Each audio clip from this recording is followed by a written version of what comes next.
Welcome, dear readers and listeners, to a journey through one of the most profound and inspiring stories ever recorded in human history. Imagine a city on the brink of annihilation, its people gripped by fear, its walls surrounded by an invincible army. At its heart stands a king, a man of faith, courage, and humility, who chooses to place his trust not in human power, but in the sovereign hand of the Almighty. This is the story of King Hezekiah and the miraculous deliverance of Jerusalem, where divine intervention shattered the mightiest army of the ancient world and affirmed the timeless truth of God's sovereignty. In this narrative, we explore themes of faith over fear, humility over pride, and the ultimate triumph of divine justice over human arrogance. Whether you are revisiting this tale or encountering it for the first time, prepare to be moved by its lessons and challenged by its call to trust in God's perfect timing and unshakable promises. The story of the angel who defeated 185,000 Assyrian soldiers in one night is one of the most remarkable narratives of divine intervention recorded in history. It is a tale deeply rooted in the faith of a righteous king, the arrogance of a powerful empire, and the unshakable sovereignty of God. Though retold in various accounts, this story continues to inspire generations, offering profound lessons about trust, humility, and divine justice. In 701 BC, Jerusalem, the capital of Judah, faced an existential threat. The Assyrian Empire, known for its military dominance and unparalleled cruelty, had begun its campaign against Judah. Sennacherib, the Assyrian king, had already captured 46 fortified cities, leaving Jerusalem as the final stronghold. Under his command, Assyria had become synonymous with terror, conquering nations and subjugating people with ruthless efficiency. Their soldiers were fierce, their war machines advanced, and their reputation for brutality unparalleled. Yet, within the walls of Jerusalem, a story of resilience and faith was about to unfold. At the heart of this tale stood King Hezekiah. Unlike his father, Ahaz, who had led Judah into idolatry and moral decay, Hezekiah was a man of unwavering faith in God. Ascending the throne at the age of 25, he initiated a series of reforms that sought to restore true worship in the land. Hezekiah removed pagan altars, destroyed idols, and re-established the temple in Jerusalem as the center of worship. His actions were not mere political moves, but acts of devotion, aiming to align Judah with the covenant of their ancestors. He also undertook engineering projects, such as the construction of the Siloam Tunnel, which ensured a reliable water supply for Jerusalem even during times of siege. This tunnel, carved through solid rock, was not only a marvel of ancient engineering, but also a testament to Hezekiah's foresight and preparation. The Bible describes Hezekiah as a king who did what was right in the eyes of the Lord, just as his ancestor David had done. 2 Kings 18 verse 3. His faithfulness set him apart from many of his predecessors. Yet it was in the face of the Assyrian threat that his faith would be tested in ways he could never have imagined. Sennacherib's campaign against Judah was relentless. The Assyrian army's size and strength were unmatched, and their strategy was as psychological as it was physical. The Assyrians sought to intimidate their enemies into submission, employing tactics designed to break both spirit and resolve. Their messengers, fluent in Hebrew, stood before the walls of Jerusalem and loudly proclaimed threats to the people within, ensuring that even the common folk would be gripped by fear. The Assyrians mocked Hezekiah's faith, questioning his reliance on God to save the city. They boasted of their conquests, claiming that no god of any nation had ever been able to withstand their might. "Has the God of any nation ever delivered his land from the hand of the king of Assyria?" they sneered. "How then can the Lord deliver Jerusalem from my hand?" 2 Kings 18:33-35. Their words were designed to sow doubt and despair among the people, painting Hezekiah as a foolish leader who had led his nation to inevitable ruin. These psychological attacks went beyond mere intimidation. They were calculated attempts to erode the unity and morale of Jerusalem. The Assyrian messengers even appealed to the common people, promising them peace and prosperity if they surrendered. "Make peace with me and come out to me. Then each of you will eat fruit from your own vine and fig tree and drink water from your own cistern." 2 Kings 18:31-32. This offer, though enticing on the surface, masked the brutal reality of Assyrian subjugation, which often involved deportation, forced labor, and cultural erasure.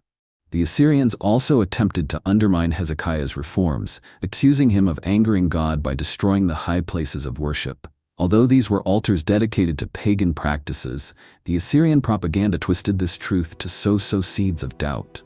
This manipulation preyed on any lingering uncertainty among the people about Hezekiah's actions. Yet, Hezekiah remained steadfast.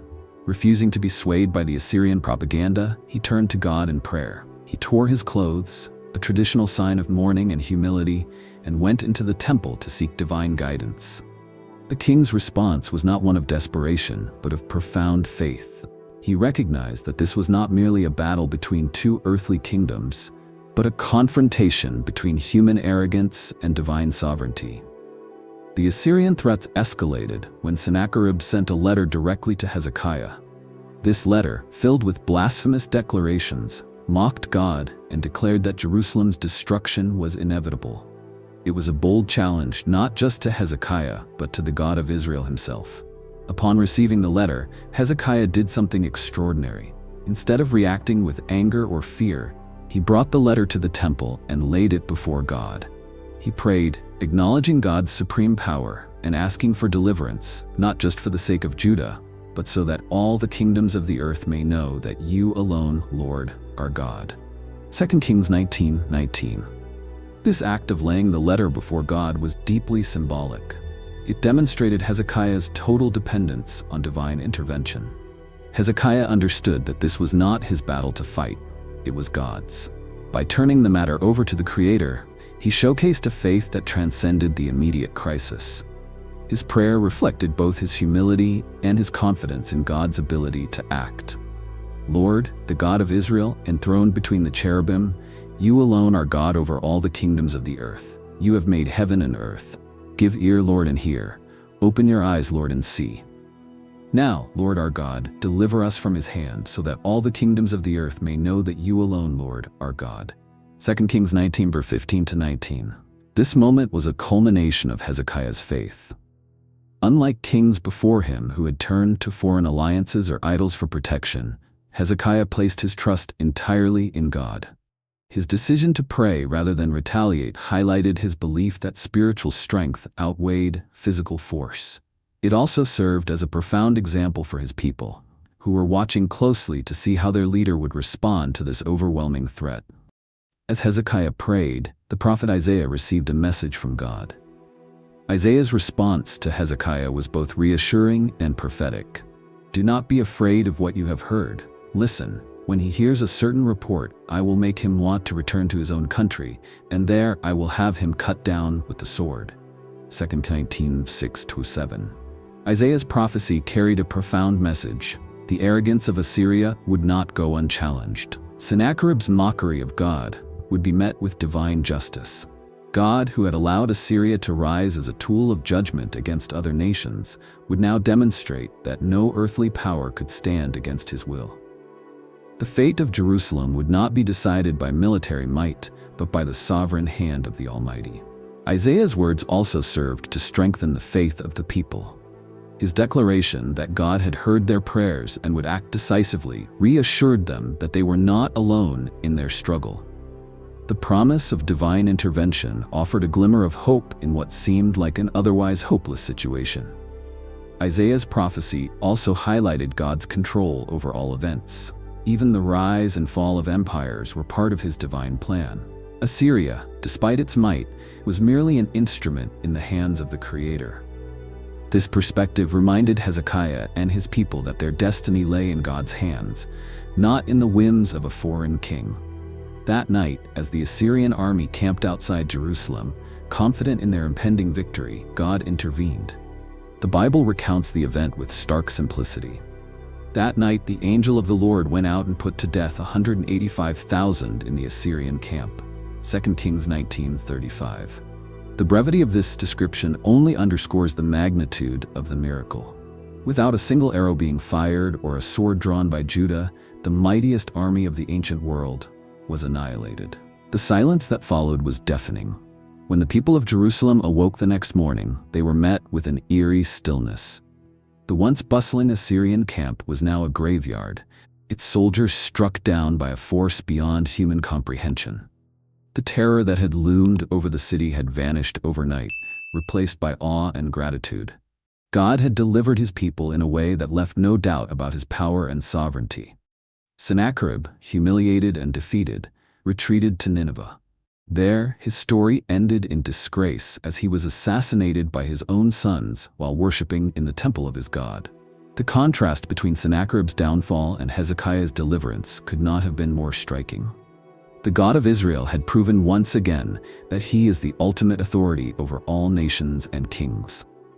The story of Hezekiah and the angel who defeated 185,000 Assyrian soldiers is more than just a historical account. It is a testament to the power of faith, the dangers of arrogance, and the sovereignty of God. For Hezekiah, this experience reaffirmed that true strength comes not from armies or wealth, but from unwavering trust in the Lord. For Sennacherib, it was a sobering reminder that human pride and defiance against God lead to inevitable ruin. This narrative also serves as an enduring source of hope for believers. It reminds us that no matter how insurmountable our challenges may seem, God is capable of delivering us in ways that transcend human understanding. Like Hezekiah, we are called to lay our burdens before him, trusting in his wisdom and timing. In the first act of this extraordinary story, we see a king's faith tested by overwhelming odds, a nation's hope hanging by a thread, and a God who remains faithful to his promises.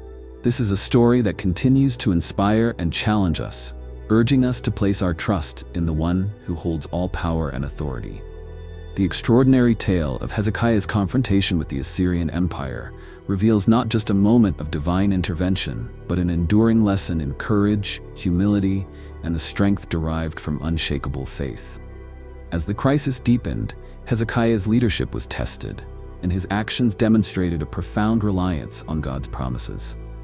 This middle chapter unfolds the build-up to a miraculous resolution, offering insights into the strategies of Assyrian intimidation, the resilience of a king, and the divine response that silenced an empire. By the time Sennacherib's forces reached Jerusalem, the Assyrian Empire had already demonstrated its might across the region. Cities fell swiftly under the weight of their siege engines, armies, and psychological warfare. Lachish, Judah's second most important city, had been reduced to ruins. Jerusalem, now isolated and vulnerable, faced the prospect of annihilation. Despite Hezekiah's initial attempt to appease Sennacherib with an immense tribute of silver and gold, even stripping the precious metal from the temple's doors, the Assyrian king was not satisfied. His ambition extended beyond wealth. It sought the complete submission of Judah and the obliteration of Jerusalem. Sennacherib's messengers delivered an ultimatum that was both cunning and cruel. Standing at the aqueduct of the upper pool, an Assyrian commander addressed not just Hezekiah's officials but also the citizens of Jerusalem, ensuring his words would spread panic within the city. Fluent in Hebrew, the commander proclaimed, "Do not let Hezekiah deceive you. He cannot deliver you. Do not let him persuade you to trust in the Lord when he says, 'The Lord will surely deliver us. This city will not be given into the hand of the king of Assyria.'" 2 Kings 18:29-30. These words were laced with disdain for Hezekiah's reforms and the faith of Judah's people. The Assyrian strategy extended beyond threats. They painted a seemingly appealing picture of life under Assyrian rule. "Make peace with me and come out to me. Then each of you will eat fruit from your own vine and fig tree, and drink water from your own cistern, until I come and take you to a land like your own, a land of grain and new wine, a land of bread and vineyards." 2 Kings 18:31-32. This promise of abundance and peace was a cruel deception, as Assyrian deportations often led to cultural obliteration and lives of servitude. Yet, in the face of starvation and siege, such promises could tempt a weary people. Sennacherib's delegation did not stop at manipulation. They resorted to blasphemy. Comparing the God of Israel to the defeated idols of other nations, they declared, "Has the God of any nation ever delivered his land from the hand of the king of Assyria? How then can the Lord deliver Jerusalem from my hand?" 2 Kings 18:33-35. This direct affront to God not only sought to demoralize Judah, but also challenged the very essence of their faith. Faced with mounting pressure, Hezekiah demonstrated leadership marked by humility and dependence on God. Upon hearing the Assyrians' threats, his immediate response was not to rally his troops or fortify his walls, but to seek divine guidance. He tore his clothes and donned sackcloth, a sign of mourning and repentance, and entered the temple to pray. Simultaneously, he sent his officials to the prophet Isaiah, imploring him to intercede on behalf of Judah. The message Hezekiah sent to Isaiah was one of desperation, but also of faith. This day is a day of distress and rebuke and disgrace, as when children come to the point of birth and there is no strength to deliver them. It may be that the Lord your God will hear all the words of the field commander, whom his master, the king of Assyria, has sent to ridicule the living God, and that he will rebuke him for the words the Lord your God has heard. Therefore, pray for the remnant that still survives. 2 Kings 19, 3-4. Hezekiah's response highlights an important principle. When faced with overwhelming odds, he did not rely on his own strength or military alliances, but sought refuge in God. This act of humility contrasted sharply with the arrogance of Sennacherib and the Assyrian commanders. While they trusted in their military power and past victories, Hezekiah placed his trust in the Creator of heaven and earth. Moreover, Hezekiah's actions as a leader set an example for his people. By turning to God first, he demonstrated that faith was not just an abstract concept but a practical response to adversity. His humility in seeking divine assistance also showed his understanding of Judah's dependence on God as their ultimate protector, not on human strategies or wealth. Isaiah's response to Hezekiah's plea was both prophetic and reassuring. Do not be afraid of what you have heard. Listen. When he hears a certain report, I will make him want to return to his own country, and there I will have him cut down with the sword. 2 Kings 19, 6-7. These words, spoken with divine authority, reaffirmed that the battle belonged to God, not Judah. Isaiah's prophecy carried profound implications. First, it declared that Sennacherib's arrogance and blasphemy would not go unanswered. Second, it reminded Hezekiah and his people of God's control over all nations and events. The Assyrian king, despite his conquests, was merely an instrument in God's hands, and his fate had already been sealed. This assurance from Isaiah would have served as a beacon of hope for Jerusalem's inhabitants. Surrounded by an enemy that seemed invincible, they were reminded that their deliverance did not depend on human strength but on the power of God. Isaiah's words also pointed to a larger truth. Even in moments of apparent despair, God's plans remain sovereign, and his justice will prevail. Sennacherib, undeterred by Isaiah's prophecy, escalated his campaign of intimidation. He sent a letter to Hezekiah, reiterating his threats and mocking Judah's faith. Do not let the God you depend on deceive you when he says, Jerusalem will not be given into the hands of the king of Assyria. Surely you have heard what the kings of Assyria have done to all the countries, destroying them completely. And will you be delivered? 2 Kings 19, 10-11. This letter represented more than a military threat. It was a direct challenge to God's sovereignty. By claiming that Judah's God was no different from the powerless idols of other nations, Sennacherib demonstrated his profound misunderstanding of who the God of Israel truly was. Hezekiah's reaction to the letter was both deliberate and profound. He took it to the temple and spread it out before the Lord, praying with a heart full of trust and reverence. Lord, the God of Israel, enthroned between the cherubim, you alone are God over all the kingdoms of the earth. You have made heaven and earth. Give ear, Lord, and hear. Open your eyes, Lord, and see. Listen to the words Sennacherib has sent to ridicule the living God. Now, Lord our God, deliver us from his hand, so that all the kingdoms of the earth may know that you alone, Lord, are God. 2 Kings 19-19. This prayer encapsulates the essence of Hezekiah's faith.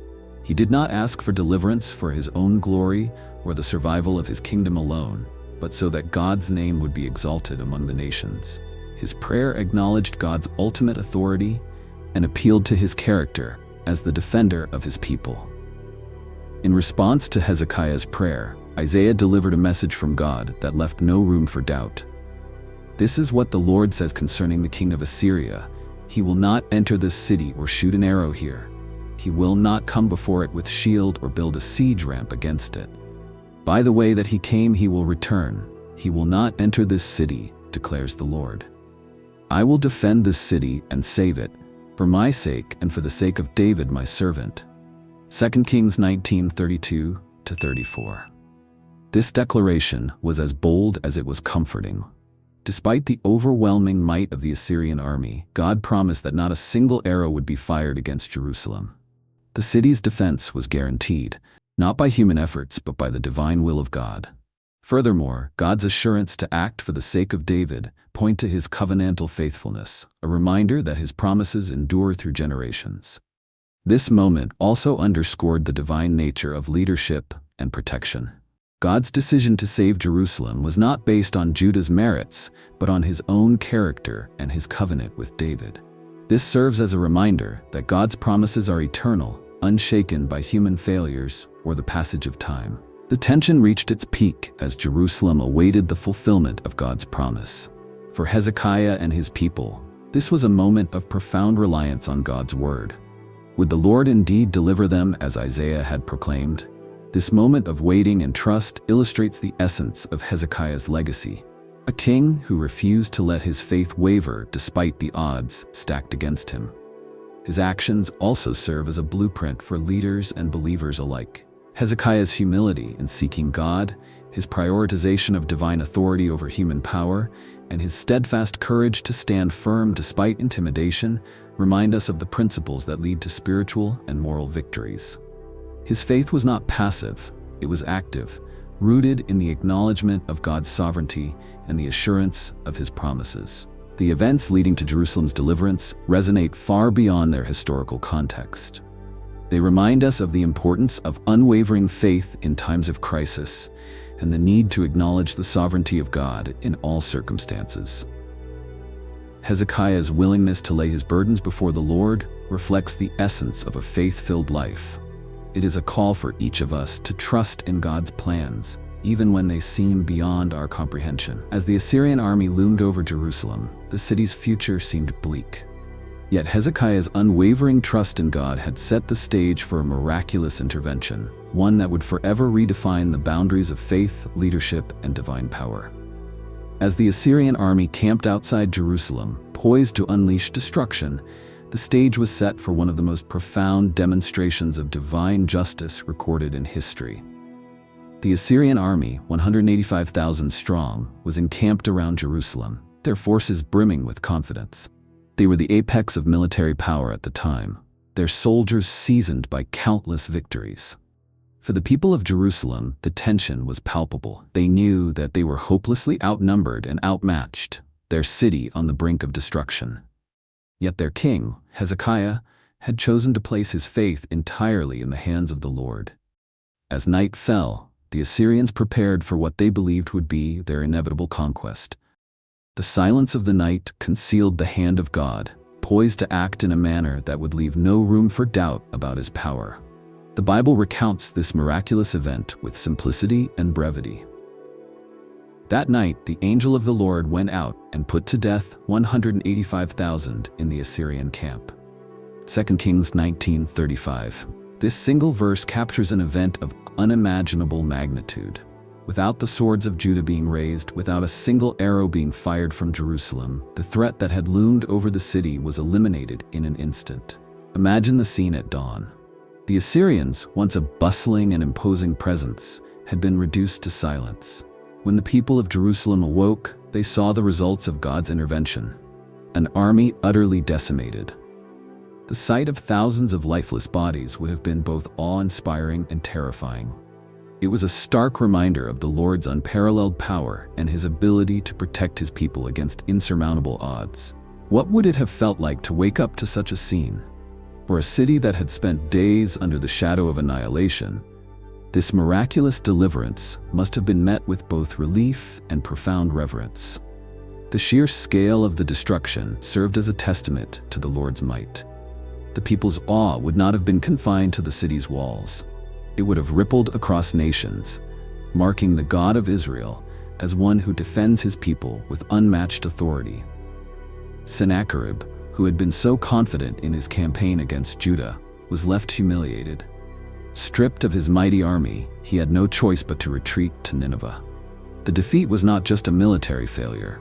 It was a profound blow to his pride and the reputation of Assyria. For a king who had mocked the God of Israel and proclaimed his own invincibility, this was a humbling and undeniable demonstration of divine sovereignty. The Bible records the final chapter of Sennacherib's life with poetic justice. One day, while he was worshiping in the temple of his god Nisroch, his sons Adramelech and Sharezer killed him with the sword, and they escaped to the land of Ararat. 2 Kings 19 verse 37. The man who had blasphemed the God of Israel met his end in the temple of his own powerless idol. His assassination by his own sons further underscored the futility of his arrogance and the fragility of human power when set against the eternal authority of God. This twist of fate invites reflection. How often do we place undue confidence in human strength or achievements, only to find them fleeting? Sennacherib's story is a stark reminder that no matter how formidable one may seem, without the foundation of truth and humility, even the mightiest will fall. The miraculous deliverance of Jerusalem stands as a testament to God's justice and his faithfulness to his promises. For Hezekiah and the people of Judah, this event was more than just a military victory. It was a reaffirmation of their covenant with God and a reminder that he was always with them, even in their darkest hours. Hezekiah's decision to trust in God, rather than military alliances or human strategies, was central to this story. Despite the overwhelming odds, he chose faith over fear. His prayers and actions demonstrate that true strength lies in reliance on God, not in the might of armies or the wealth of nations. This choice of faith over fear resonates even in modern times. How often do we find ourselves paralyzed by overwhelming circumstances, tempted to place our trust in temporary solutions? Hezekiah's example challenges us to consider, where does our faith truly lie? The defeat of the Assyrians was a powerful declaration of God's sovereignty over all earthly powers. Sennacherib, with all his might and arrogance, was powerless before the will of the Almighty. This serves as a reminder that no force on earth can thwart God's plans. For modern readers, this truth can bring immense comfort. In a world often ruled by chaos and uncertainty, the knowledge that God remains in control provides a firm foundation for hope. The story of Sennacherib's downfall reminds us that no matter how dire the situation, God's authority is supreme. Hezekiah's humility in seeking God's help contrasts sharply with Sennacherib's pride. While the Assyrian king mocked and challenged God, Hezekiah acknowledged his dependence on the Lord. This humility was key to Judah's deliverance and serves as a model for believers in times of crisis. Humility is not weakness. It is the recognition of our limitations and the acknowledgement of God's infinite strength. In a culture that often glorifies self-reliance, Hezekiah's approach serves as a powerful counterpoint. It reminds us that seeking God's guidance is not a last resort, but the wisest first step. The manner in which God intervened, sending an angel to destroy the Assyrian army, underscores his ability to act in ways that are beyond human understanding. His timing, though sometimes perplexing, is always perfect. The people of Jerusalem had to wait in faith, but their patience was rewarded with a miraculous deliverance. This aspect of the story challenges us to trust in God's methods, even when they seem incomprehensible. How often do we demand immediate answers, forgetting that God's plans are far greater than our own? The story of Jerusalem's deliverance encourages us to rest in the assurance that God's timing is never late. Sennacherib's blasphemous claims against the God of Israel were not ignored. By delivering Jerusalem, God not only protected his people, but also vindicated his name among the nations. This reminds us that God's actions often serve a greater purpose than we can comprehend, bringing glory to him and drawing others to recognize his power. The deliverance of Jerusalem had profound and lasting effects on the city and its people. It solidified their faith in God and in the leadership of Hezekiah. The king's unwavering trust in the Lord became a benchmark for future generations, a standard of faithfulness in the face of overwhelming adversity. The miraculous event also reaffirmed the significance of the temple as a place where God's presence dwelled and his power was displayed. Hezekiah's earlier reforms to restore true worship in Judah now took on an even deeper meaning. The people's renewed commitment to the Lord was not just the result of fear or relief, but a genuine recognition of his greatness. The story of Hezekiah and the angel who defeated the Assyrian army continues to resonate with readers today. It offers timeless lessons about faith, humility, and the power of God. As we face challenges in our own lives, we can draw inspiration from Hezekiah's example. How do we respond to overwhelming challenges? Like Hezekiah, do we turn to God first, or do we rely on our own strength and resources? Are we willing to wait on God's timing? The people of Jerusalem had to endure a period of uncertainty before God acted. Their faith was tested, but their patience was rewarded. Do we trust in God's sovereignty? The story reminds us that God is in control, even when circumstances seem dire. His plans are greater than our understanding, and his power is unmatched. This narrative also challenges us to consider the impact of our faith on those around us. Hezekiah's leadership and trust in God inspired his people and led to their deliverance. In the same way, our faith can serve as a source of encouragement and strength for others in times of difficulty. The story of Hezekiah's faith and God's deliverance of Jerusalem is not just a historical account. It is a reminder of the eternal truths that define our relationship with the Almighty. It speaks to the power of prayer, the importance of humility, and the unshakable sovereignty of God.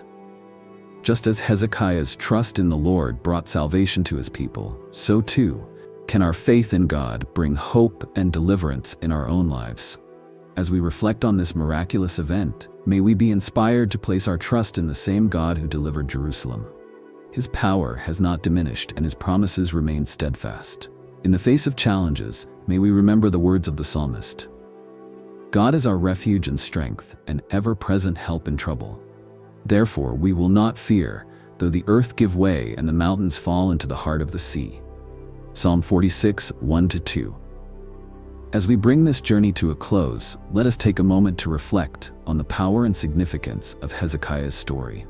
It is a narrative that transcends time, reminding us of the eternal truths that define our relationship with God, the strength found in faith, the necessity of humility, and the assurance of his sovereignty in all circumstances. What stood out to you in this incredible story? Was it the unwavering trust of a king under siege, the divine response to human humility, or the miraculous deliverance that showcased God's unparalleled power? We'd love to hear your thoughts and reflections in the comments below. Share what inspired you most and how this story resonates with your own journey of faith. If you enjoyed this exploration, don't forget to subscribe to our channel or follow our page for more captivating stories and lessons from history and scripture. By subscribing, you'll never miss an update and will be among the first to receive notifications about new content. Thank you for joining us on this journey of faith and discovery. Together, let us continue to seek, learn, and grow in the light of God's enduring truth.